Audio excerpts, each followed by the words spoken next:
L'exercice est là en face de nous, comme je vous l'avais annoncé. J'avais bien dit que nous allons désormais travailler avec la tablette. Du coup, cette tablette est là et vous voyez l'exercice qui est affiché là. Cet exercice, j'ai pris dans le livre SIAM, qui est la collection interafricaine de mathématiques, un livre très utile et très pédagogique. Du coup, j'ai eu à prendre cet exercice. On va lire et essayer de traiter.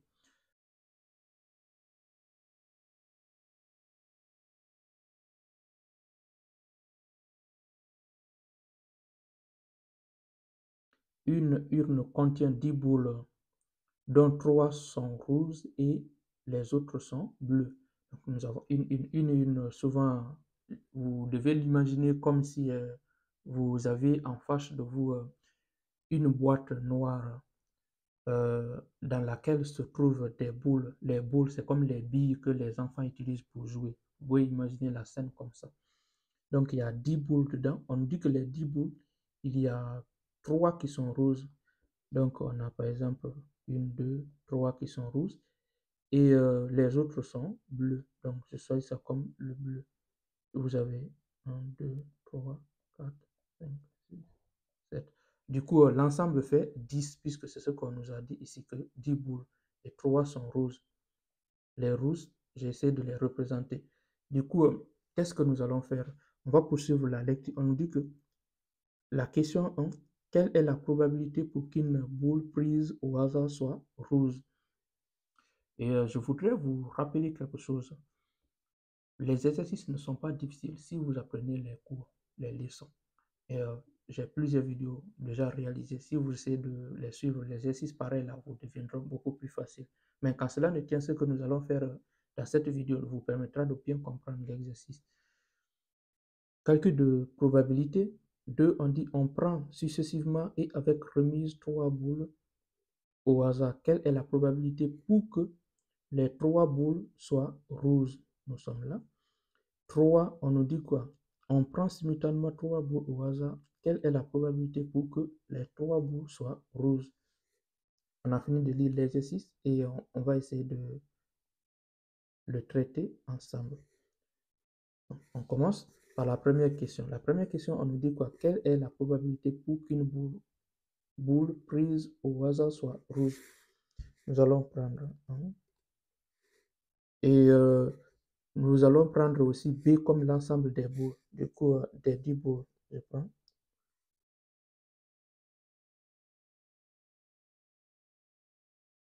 Soit B, l'ensemble des boules.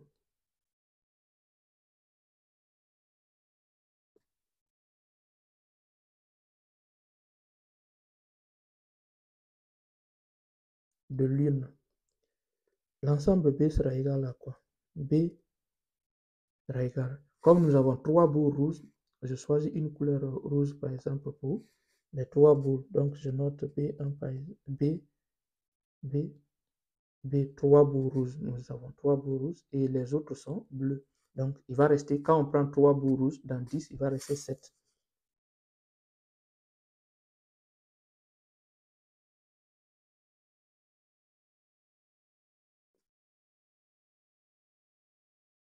Voici l'ensemble des boules.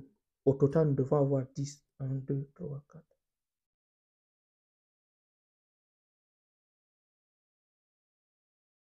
Donc, nous avons 10. Et vous savez bien que en dénombrement, le nombre d'éléments d'un ensemble est appelé ici cardinal et on écrit comme ça. Donc, cardinal de P égale à 10, l'ensemble de nos 10 boules. Quelle est la probabilité pour qu'une boule prise au hasard soit rouge? Du coup, pour pouvoir calculer cette probabilité, nous devons prendre un événement et l'associer à cette question. Donc, on va dire quoi? On va noter par A, par exemple, l'événement. On fait comme ça. Prendre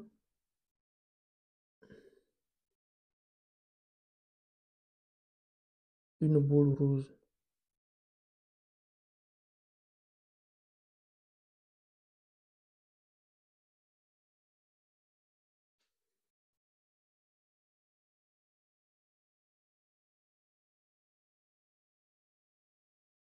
Donc, nous avons ça. Et la probabilité de l'événement A sera égale à quoi? On note comme ça. Probabilité de A égale, c'est le cardinal de A sur le cardinal de l'univers. C'est-à-dire l'ensemble là est ici considéré comme l'ensemble B que nous avons ici. Notre ensemble B, on va considérer comme l'univers dans ce cas précis.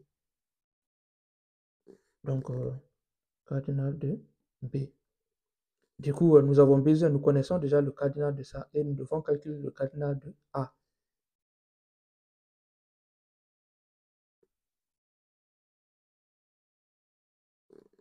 Nous avons quoi? Cardinal, d'abord l'ensemble A.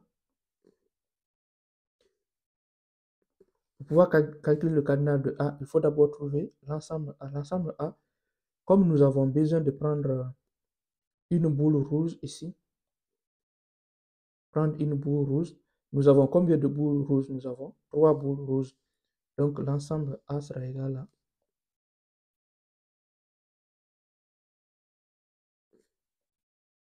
A sera égal à B, B, B.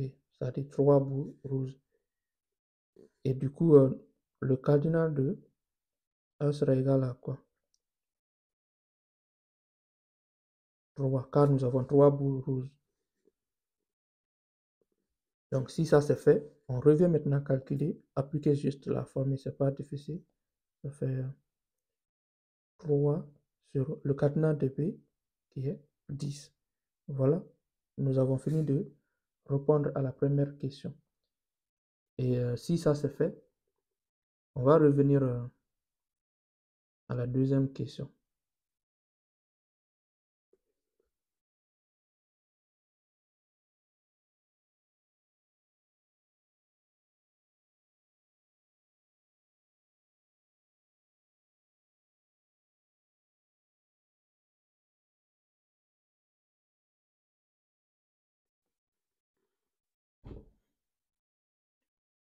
La deuxième question, on nous dit quoi? On prend successivement et avec remise 3 boules au hasard.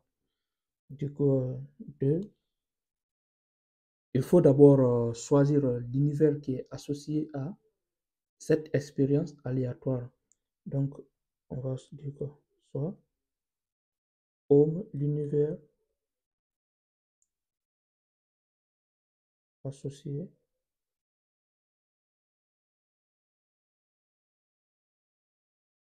à l'expérience aléatoire. Donc, l'univers qui est là sera composé de trois éléments. Comme c'est un tirage avec remise, qu'est-ce qu'on fait? Du coup, nous aurons à calculer le cardinal de l'univers qui est O. Il y a des mots-clés en le vocabulaire de dénombrement et de probabilité. Vous devez vraiment maîtriser ça pour pouvoir faire vos exercices. Et tous ces vocabulaires sont expliqués dans mes vidéos. Vous pouvez les regarder. Elles vous seront très utiles. Je répète chaque fois. Ici, nous avons prendre successive et avec remise. Ça doit nous dire quoi? Ça doit nous rappeler de quelque chose qui est le pays plein. Lorsqu'on fait un tirage successif avec remise, c'est le pays plein. Donc le pays plein ici, pays plein, qui veut dire quoi? C'est-à-dire des listes contenant P éléments. C'est ça le pays plein. Donc comme ici on fait un tirage de 3 boules au hasard, ça veut dire que notre P égale à 3, ce qui va être quoi? Des 3 iplets. On va appeler ici des listes de 3 éléments. Ou bien de 3 boules. Voilà, c'est précisé. Des listes de 3 boules. Voilà, c'est ça. Du coup, la formule qui est utilisée ici, c'est quoi? C'est n puissance p. N étant le nombre d'éléments de l'ensemble c'est-à-dire l'ensemble B, qui est l'ensemble des boules, et P, c'est le nombre de boules qui sera dans la liste, dans chaque liste. Donc notre N égale à 10 et P égale à 3. On applique cette formule qui sera égale à quoi? N puissance P, je prends le bleu, N puissance P égale à 10 puissance 3 qui est 1000.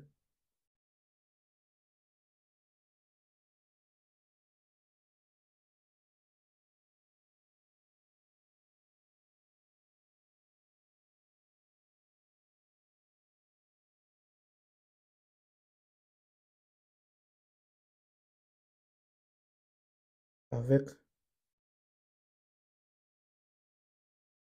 N égale à 10 et P égale à 3. Une fois que nous avons ça, nous connaissons le cardinal de l'univers.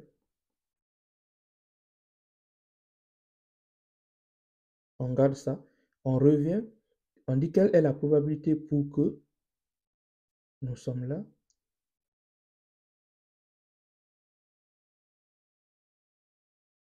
Quelle est la probabilité pour que les trois boules soient rouges? Donc, il faut aussi associer un événement. On va prendre C, qui doit être cet événement. L'événement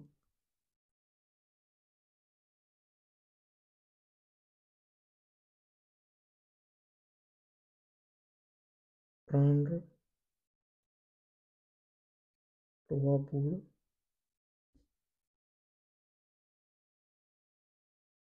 rouges.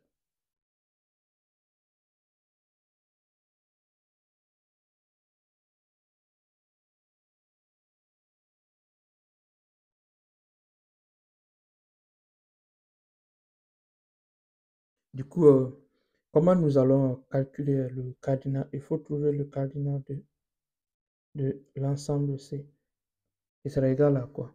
Toujours, nous allons utiliser le PIPLE. Nous avons ici combien de boules rouges? Nous avons 3.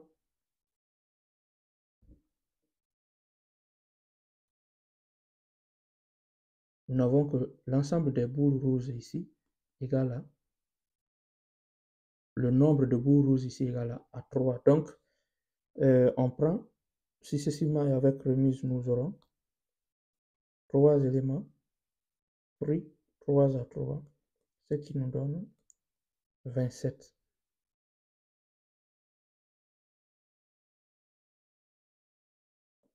Du coup, si nous avons ça, on applique aussi la formule probabilité de C égale à cardinal de C sur le cardinal de l'univers, ce qui est égal à 27 sur 1000.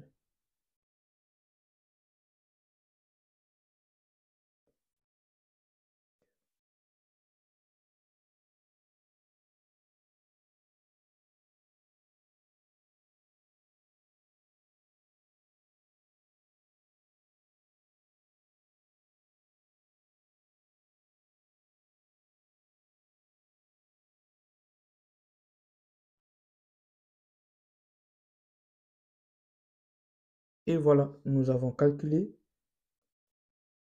la probabilité de C.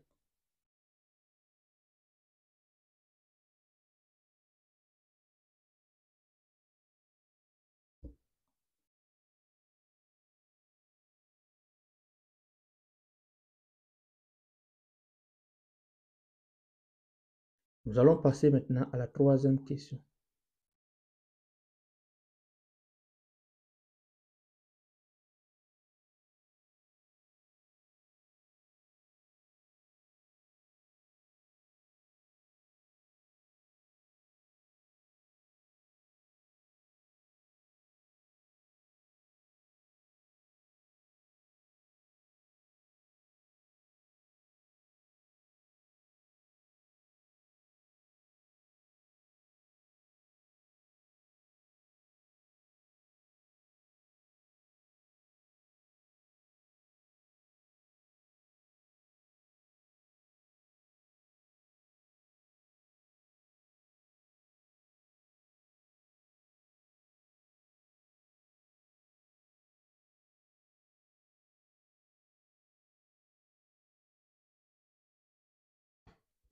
3, on nous dit quoi? Nous sommes là, la question 3. On prend simultanément 3 boules au hasard. Quelle est la probabilité pour que les 3 boules soient rouges? Donc, vous voyez, lorsqu'on dit aussi prendre simultanément, c'est différent de tirage avec remise. Du coup, nous devons aussi choisir une expérience aléatoire qui sera associée à. Nous devons choisir un univers qui sera associé à cette expérience aléatoire. Du coup, qu'est-ce qu'on fait? Bah, c'est simple, on dit soit on va prendre home 1,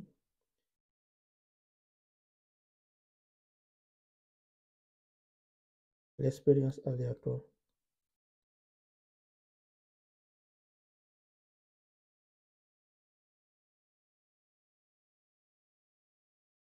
Home 1, ici, nous n'allons pas chercher l'ensemble des éléments qui sont dans home 1, mais plutôt le cardinal juste. Cardinal de home 1 égale. Lorsqu'on dit prendre simultanément, ici, nous avons affaire à la combinaison. Nous aurons combinaison de. Nous avons combien de boules dans l'une? Nous avons 10 boules. Donc, combinaison de 10 éléments pris 3 à 3. Comme on tire simultanément 3, on prend 3 éléments, ce qui est égal à factoriel 10, factoriel 3, factoriel 10 moins 3. Attention, ici, lorsque vous avez n comme ça,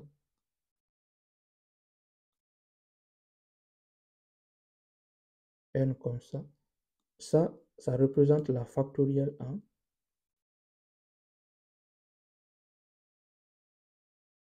en dénombrement ou en probabilité. Et la lecture voudrait que vous commenciez par factoriel et la valeur qui est là, et non pas par exemple dire n factoriel, non. On ne dit pas n factoriel, mais plutôt factoriel n. Ici, on commence par factoriel et on finit par n.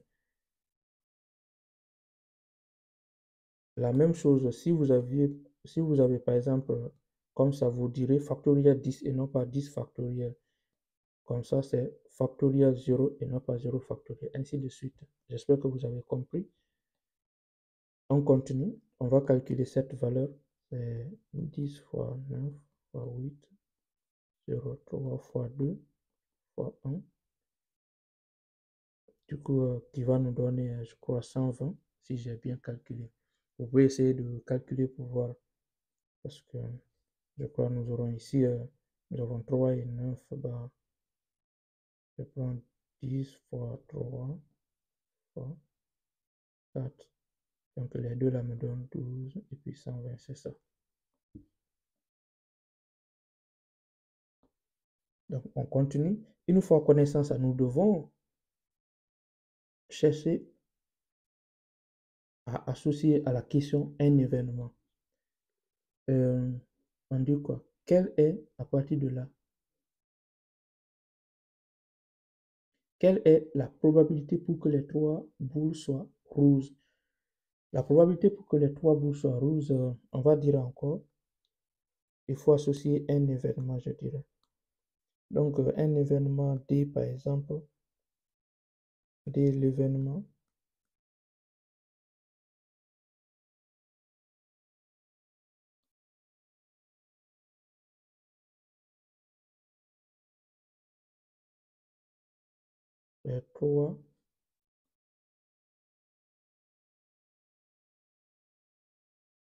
Les 3 boules sont rouges.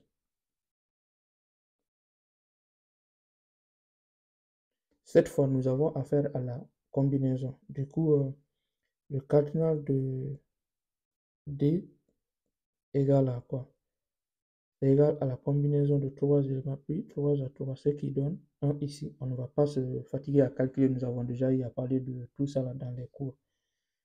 Du coup, on revient calculer la probabilité de l'événement D.